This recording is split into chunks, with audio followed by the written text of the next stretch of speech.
YouTube? Amanda here, and it has been a while since I have done a Michael Myers mask rehaul. And if you haven't seen my Tremor conversion video I did a while back, I will post it in the card right above the video here. But this is the Trick or Treat Studios 1978 mask they came out with last year, and I wanted to update our cool Michael Myers stand-up figure that we put out for Halloween each year with this mask. So I did a full rehaul on it, and I filmed the entire process. So if you guys want your mask to go from this to this, well, let's get to it.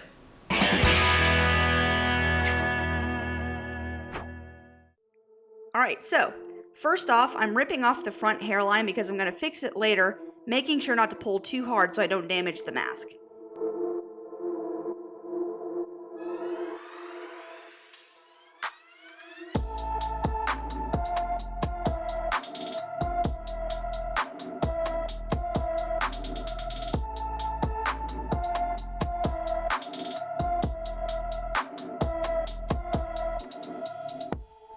Then, I'm taking a small Dremel sanding bit on low speed and fixing the eye holes a little.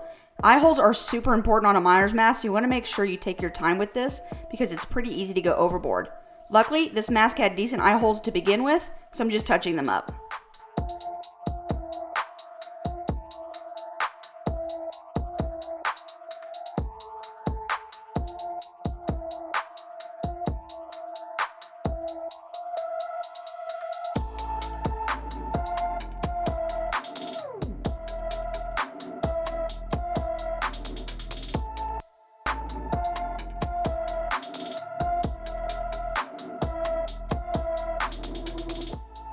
Next up, I'm using a bit of lacquer thinner and rubbing it over the entire mask so the paint can actually adhere to the mask.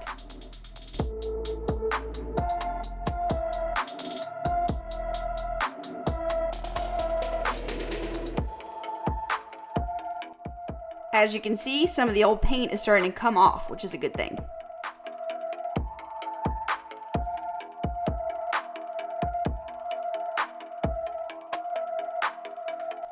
I decided to wrap the rest of the hair up with a plastic bag and some painter's tape just to protect the hair from overspray from my airbrush.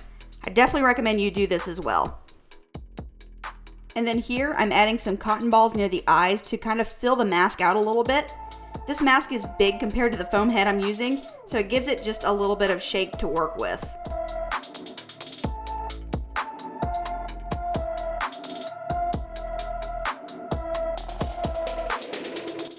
Alright, so it's time for the flesh tone. For this, I'm using some of this Anita's acrylic crafting paint in the color Blush Brown. Of course, mixing it with some distilled water.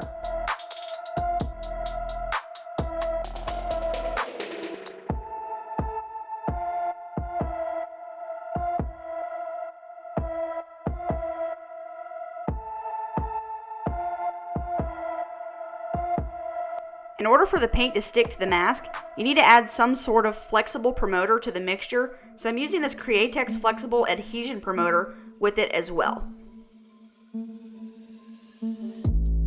With my airbrush, I'm spraying the flesh color to the spots I want the flesh color to show. Of course, letting it dry afterwards.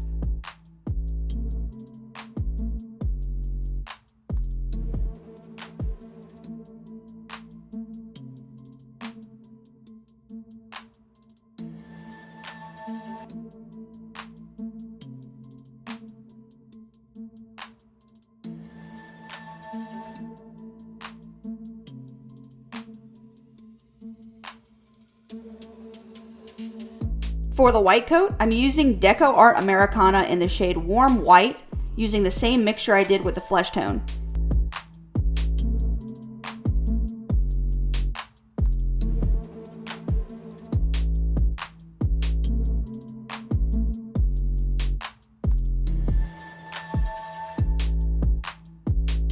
And then using a blow dryer to speed up the drying process. Now it's time to use a bit of naphtha, and I'm just rubbing it lightly where I want the flesh colors to show. And it also adds a little bit of texture.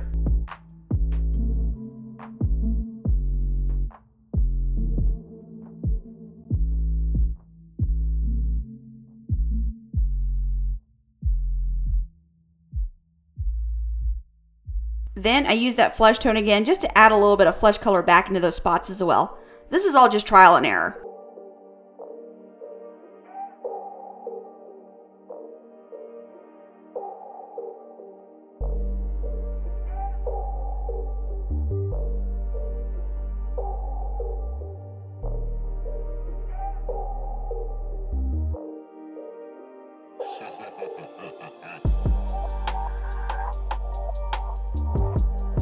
Now it's time to add a wash. This gives it a bit of a grimy look.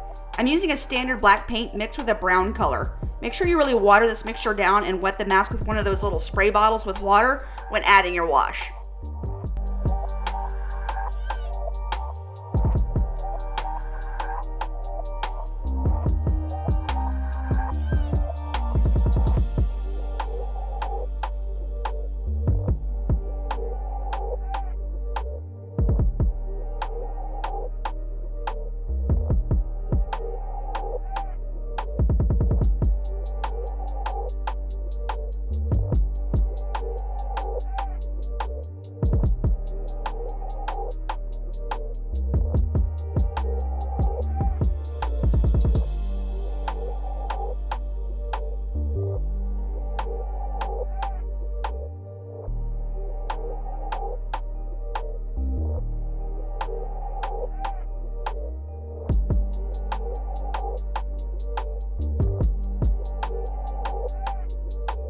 I did see some problem spots, so I fixed them with my airbrush.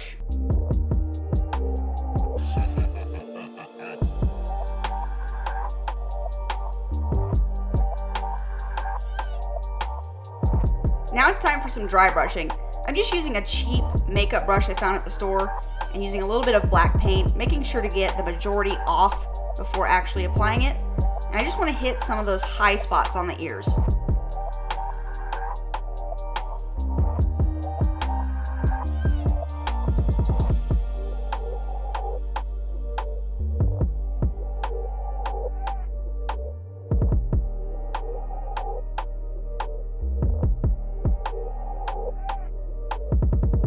And here I'm just using a smaller paintbrush to do the exact same thing on the smaller sections.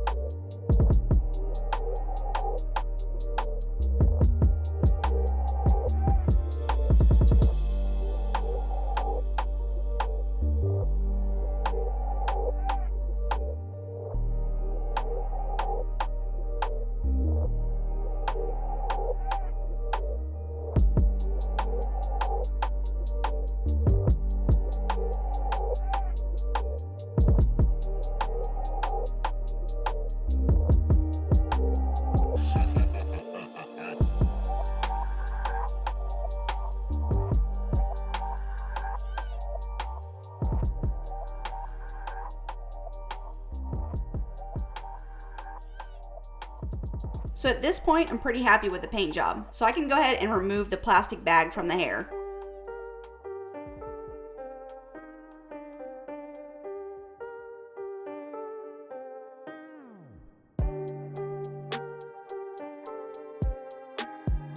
I did manage to get some paint on the hair, but I'm just using some lacquer thinner and removing it. So if that happens to you, you can just use some lacquer thinner.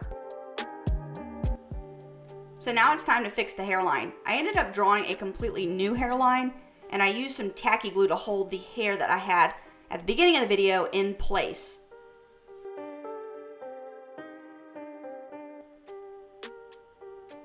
So I'm using the hair that the mask actually came with that we took off at the very beginning of the video. All I'm doing is just cutting off the old glue line and re-gluing it back onto the mask.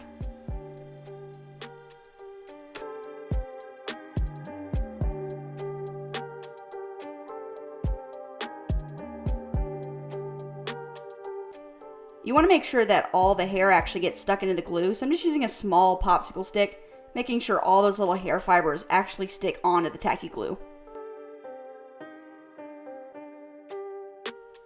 It is really important that you give the tacky glue enough time to dry.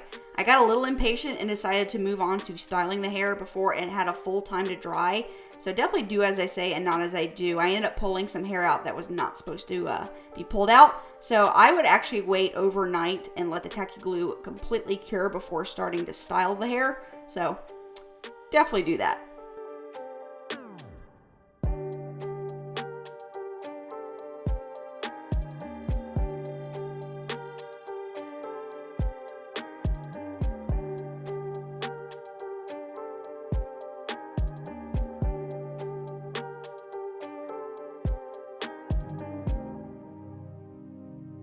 Now we are really getting close to finishing up. This mask has a lot of hair, so I'm actually going to take a hairbrush and just comb it through, try to get rid of all that excess hair.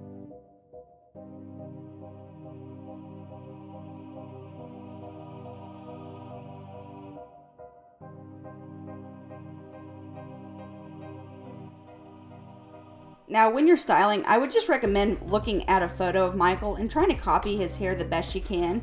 He has these little whiskers that really stand out, and to get this, you just want to wet your hands and twist small pieces of the hair kind of lightly. But these are kind of a signature look, so I definitely recommend giving that a try. I didn't show this on camera, but I did set the hair with some hairspray. So whatever you got, just set it with some hairspray. Also, I did add some tacky glue to those famous Shatner glue lines. This is totally optional, but you can do it if you want. So that is pretty much it, guys. I had a lot of fun doing this project. It's been quite a while since I've done a Michael Myers related project, but last but not least, all we have to do is go ahead and throw it on our cool 6-foot tall stand-up. So I'll go ahead and show you guys exactly what it looks like on the stand-up. So here it is.